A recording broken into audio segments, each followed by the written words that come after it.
अब वो जमाना अलग था, अब जमाना बदल गया। पहले लोग माथा रख के प्रणाम करते थे, अब आजकल तो ऐसे टच करते हैं जैसे कोरोना हो गया ऐसे। अच्छा, कुछ पहले लेट कर प्रणाम करते थे, उसको कहते थे दंडवत। एकदम लेट जाना डंडे की तरह, उसको कहते दंडवत। फिर धीरे धीरे मॉडर्न जमाना आया तो लोग केवल माथा भर रखने लगे। अब और मॉडर्न जमाना चला तो अब माथा नहीं रखते थे, अब ये भी बंद हो गया। अब लोग चरणों को नहीं पढ़ते, घुटनों के प्रणाम करते। और कुछ दिन से तो घुटनों के ही बंद हो गए हैं। हाँ, अब तो बाबा सेल्फी हो जाए।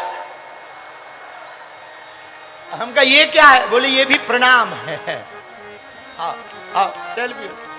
अब हम इतने, पहले हमें समझदारी नहीं थी, अब थोड़े से समझदार हो गए, दाढ़ी बाड़ी बढ़ गई है, थोड़ा बुढ़ापा भी आ गया है।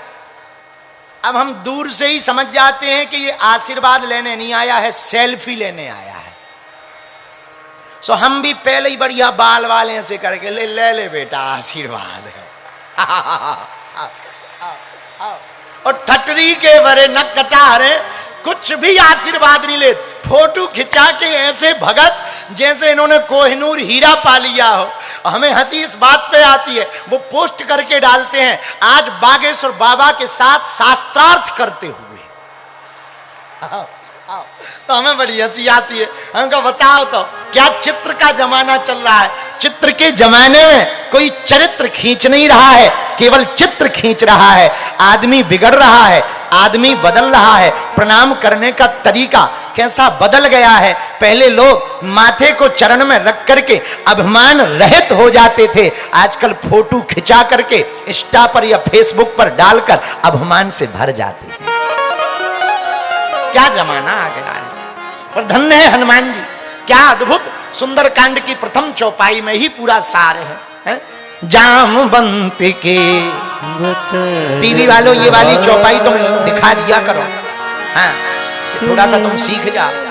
नहीं है हमारे पास आ जाना बेटा, हमारे पास बहुत अच्छी टेक्निक है, हमसे ज्ञान ले लेना, हवेली पे आना रात को। हाँ हाँ, अब ये चौपाई तुम निकालो गूगल पे, सबको पढ़वाओ, स्क्रीन पे चलाओ। कौन सी चौपाई? जामवंत के वचन सुहाए सुन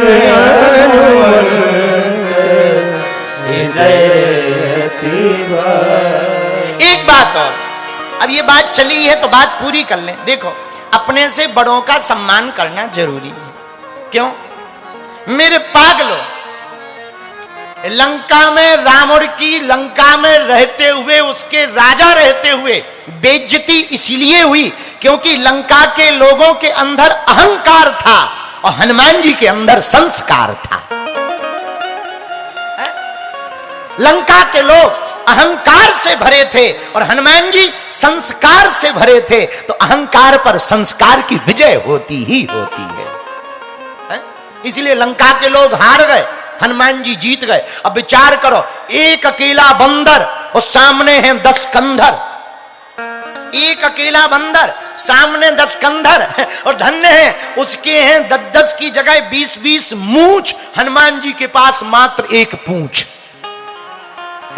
रावण के पास 10 की जगह दोनों तरफ की मिलाकर 20 मूंछ, हनुमान जी के पास मात्र एक पूंछ। और भैया, बंदर को भला पूंछता कौन है? प्रभु श्री राम से ही तो है पूंछ हमारी।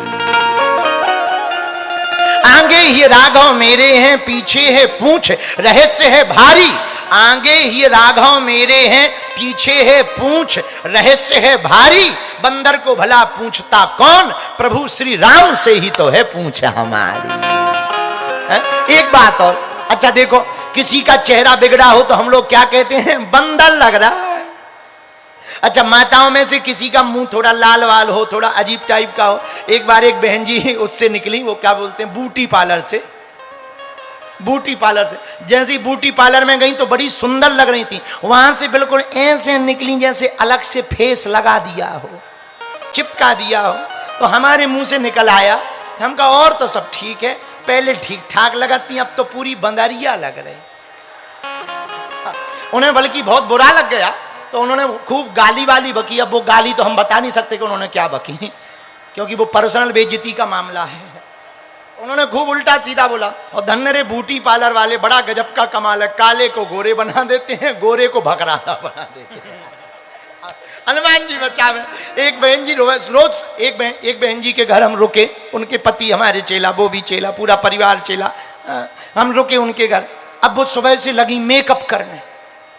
हम कहा बहन जी अब पहले चाय बना दो, हमें पूजा पाठ करनी है और हवन हवन करना है, तुम चाय तो बनाओ, बाद में मेकअप कर लेना। अरे बोले गुरुजी दूध मंगाना है। तो हम कहा दूध मंगाने के लिए मेकअप की क्या जरूरत है? अरे बोले गुरुजी फोन का लॉक ही नहीं खुल रहा है। हमका फोन का लॉक क्यों नहीं खुल रहा? बोले हमने फेस लॉक डाल रखा है। तो हमका फेस दिखाओ, हमारा तो खुल जाता है। बोले गुरुजी जिस फेस में हमने लॉक डाला था वो फेस बना रहे हैं। बताओ, ऐसी ऐसी हालत है, बड़ी विचित्र हालत है। कई बार फोन पहचानने से मना कर देता। खैर बाद में हमें पता लगा वो बहन जी यहीं पश्चिम बिहार में रहती हैं। वो बात अलग है कि तुम लोग नहीं हो उनमें, क्योंकि 3 दिन हमें अभी निकालना भी है। बुरा ना मानना मेरे पागल। तो हम लोग किसी का मुंह विचित्र, क्या कहते, बंदर है बंदर। किसी माता जी बंदरिया है, पर देखो तो क्या अजब बात है, चेहरा बिगड़ जाए तो बंदर कहते हैं, पर हनुमान जी बंदर होते हुए भी सुंदर हैं। सुंदर क्यों? सुंदर क्यों है? क्योंकि इनके अंदर संस्कार है। संस्कार क्या? जामवंत में पूछो तो उचित सिखावन दीजिए। अपने से बड़े का सम्मान कोई सीखना हो तो हनुमान जी से सीखो। और मेरे पागलो, सुंदर कांड को तुम पढ़ो या ना पढ़ो, सुंदर कांड की पहली चौपाई को जिसने समझ लिया उसने सुंदर कांड को समझ लिया। सुंदर कांड की पहली चौपाई संस्कार से भरी है और रावण की लंका अहंकार से भरी है। तो जो अहंकार से भरा होगा उसकी लंका जलेगी, जो संस्कार से भरा होगा उसकी पूंछ में आग लगने के बाद भी बाल बांका नहीं होगा। ये पहली चौपाई में उत्तर है। पहली चौपाई क्या? एहा जामवंत के बचन सुहाए, सुनि हनुमंत हृदय दिवाए। एहा जामवंत के वचन सुहाए, सुनि हनुमंत हृदय दिवाए। श्री राम जय राम जय जय राम। राम जय राम श्री राम जय जय राम। आहा, अपने से बड़ों का सम्मान करना चाहिए। क्यों करना चाहिए?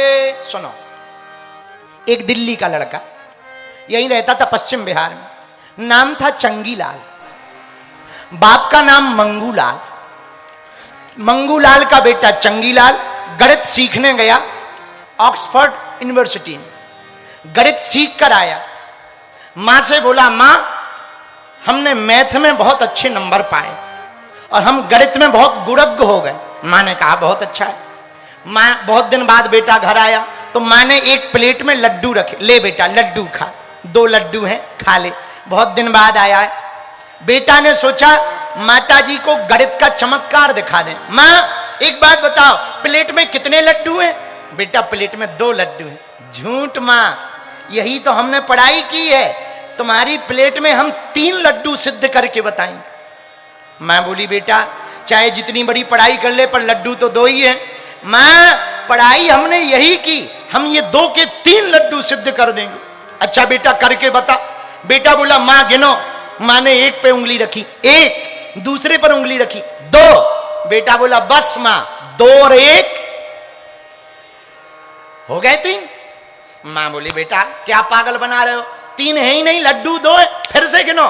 मां ने फिर 1 2 और 2 और 1, ये जोड़ का सिद्धांत है। देखो 3 लड्डू हैं कि नहीं है। लेकिन बगल में बाप बैठा था, बाप का नाम मंगूलाल। मंगूलाल बोला बेटा तू सही कह रहा है, तेरी मां बुद्धू है, उल्लू है, बिना पढ़ी लिखी है, लड्डू 3 ही हैं। एक लड्डू उठा के उसने अपनी पत्नी को दिया, एक लड्डू खुद ने खा लिया। बाप बोला बेटा एक हमने खा लिया, एक तेरी माँ ने खा लिया, अब तीसरा तू खा लेना।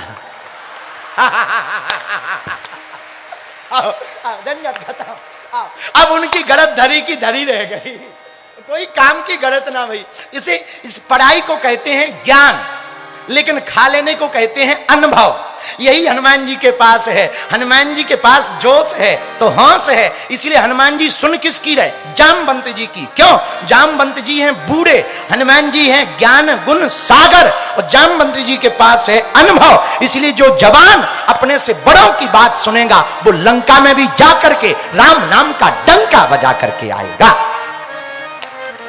इसलिए सुंदर कांड की पहली चौपाई, जामवंत के बचन सुहाए सुने हनुमंत हृदय की बात। ए हाँ जामवंत के बचन सुहाए सुने हनुमंत हृदय की बात। श्री राम जय राम जय जय राम। श्री राम जय जय राम। अब बात उठी है तो पूरी सुनो। आहा, बड़ों की बात क्यों सुननी चाहिए? क्योंकि बड़ों के पास अनुभव होते हैं। एक गुरु का और चेला था, वो चेला भी पश्चिमी बिहार का था, दिल्ली में ही रहता था। नाम क्या था? नाम था फोकटलाल। फोकटलाल नाम का चेला पश्चिम बिहार दिल्ली में रहता था। गुरुजी का नाम था झग्गूलाल। गुरुजी कहाँ रहते थे? गुरुजी रहते थे बुंदेलखंड के गड़ा गांव में, हमारे गांव में। एक दिन चेला गया, चेला ने अपने मित्र फोकटलाल ने अपने मित्र मोखटलाल को बुलाया। दोनों मित्र खड़े हुए 10 दिनों तक सेवा करते रहे। एक दिन गुरुजी पूजा की आसन पर बैठ गए, तखत पर चौकी पर बैठ गए। गुरुजी ने कहा चेला जी, गुरुजी इधर आओ। जी गुरुजी। बेटे हम आज पूजा में बैठ गए, तुलसी का पत्ता नहीं तोड़ पाए, एक काम करो